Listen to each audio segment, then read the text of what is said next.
وَلَنَبْلُوَنَّكُمْ بِشَيْءٍ مِّنَ الْخَوْفِ وَالْجُوعِ وَنَقْصٍ مِّنَ الْأَمْوَالِ وَالْأَنفُسِ وَالثَّمَرَاتِ وَبَشِّرِ الصَّابِرِينَ۔ فرمایا میں ضرور تمہیں آزماؤں گا، میں ضرور تمہیں آزماؤں گا، خوف دے کر، جانوں مالوں پھلوں کی کمی دے کر، اور اگر تم نے صبر کیا تو میرے محبوب انہیں جنت کی اور میری رحمت کی خوشخبری سنا دیجئے۔ اگر کوئی نیک بیمار پڑ جائے تو اس کی اللہ آزمائش فرما رہا ہوتا ہے، اس کی اللہ آزمائش کرتا ہے، اللہ تبارک و تعالیٰ اس پر فضل فرماتا ہے، اس کی آزمائش کرتا ہے۔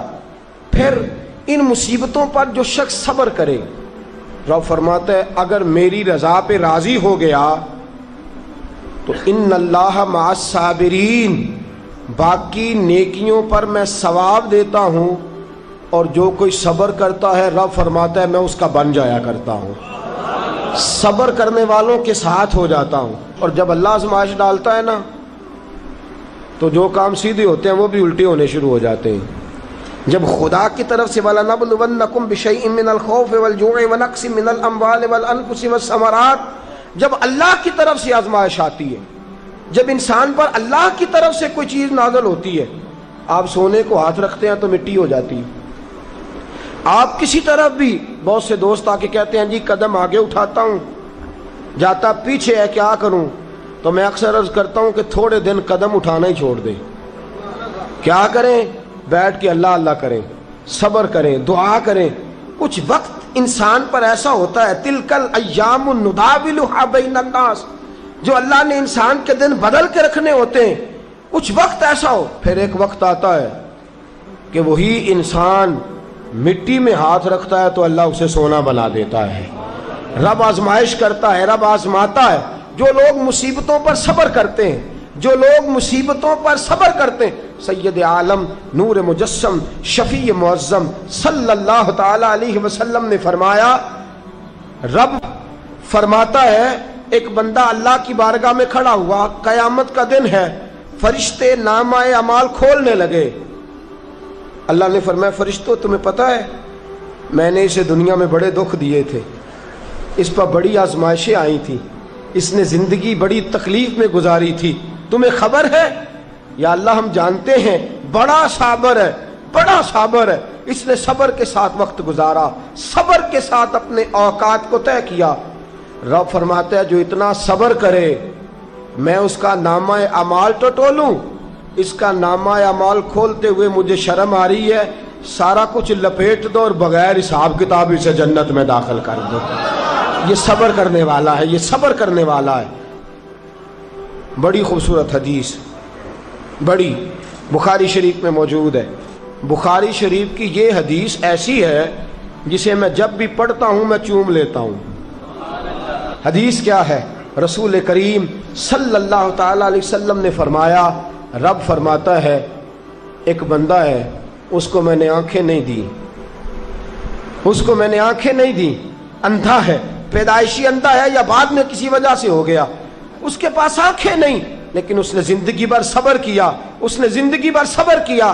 صبح قیامت وہ کھڑا ہوا تو رب کریم نے فرشتوں سے فرمایا، فرشتوں اس کو میں نے آنکھیں نہیں دی، بیچارہ نہ بیٹی دیکھ سکا، نہ بیٹا، نہ باپ دیکھ سکا، نہ ماں، یہ کوئی دنیا کا نظارہ نہیں کر سکا، تم بتاؤ اس کا اجر کیا ہے؟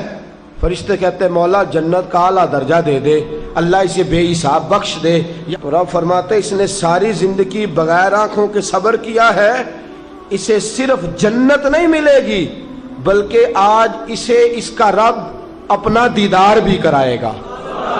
فرمایا قیامت میں لوگ جنت کے نظارے کریں گے اور یہ اللہ کا دیدار کرے گا، اس کو رب کریم کے جلوے دکھائے جائیں گے، اس لیے کہ یہ صابر رہا۔ اور میرے اعلیٰ حضرت فاضل بریلوی رحمۃ اللہ علیہ فرماتے ہیں جو صابر ہوتا ہے نا، توجہ ہے آپ کی، میری بات کی سمجھ آ رہی ہے؟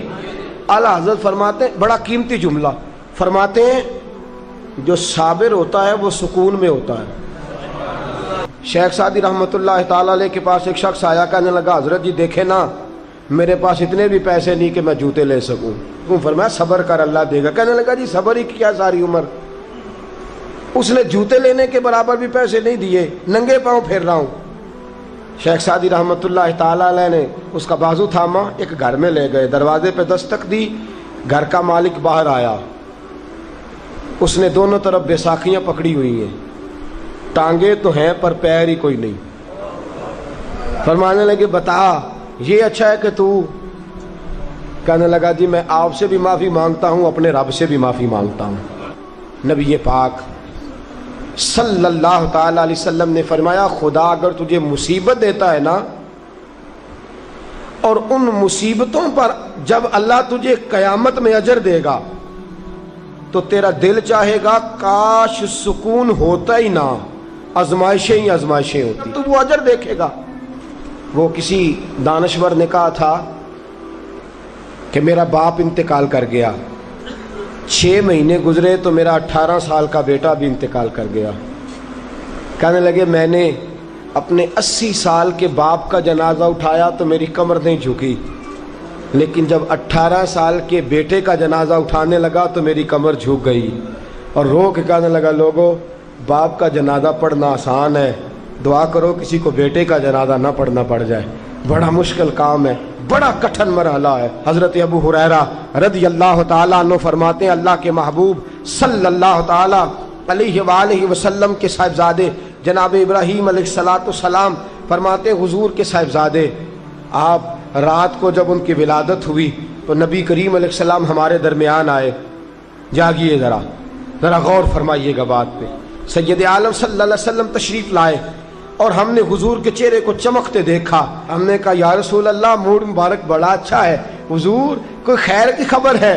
فرمایا مجھے مبارک دو، اللہ نے مجھے بیٹا عطا فرمایا ہے۔ فرماتے ہیں اگلے ہی دن، ایک روایت ہے کچھ عرصے کے بعد، ایک روایت ہے اگلے ہی دن ظہر کے بعد میرے محبوب نے پیار کرنے کے لیے بیٹا اٹھایا اور صاحبزادے کی سانسیں اکھڑنے لگی۔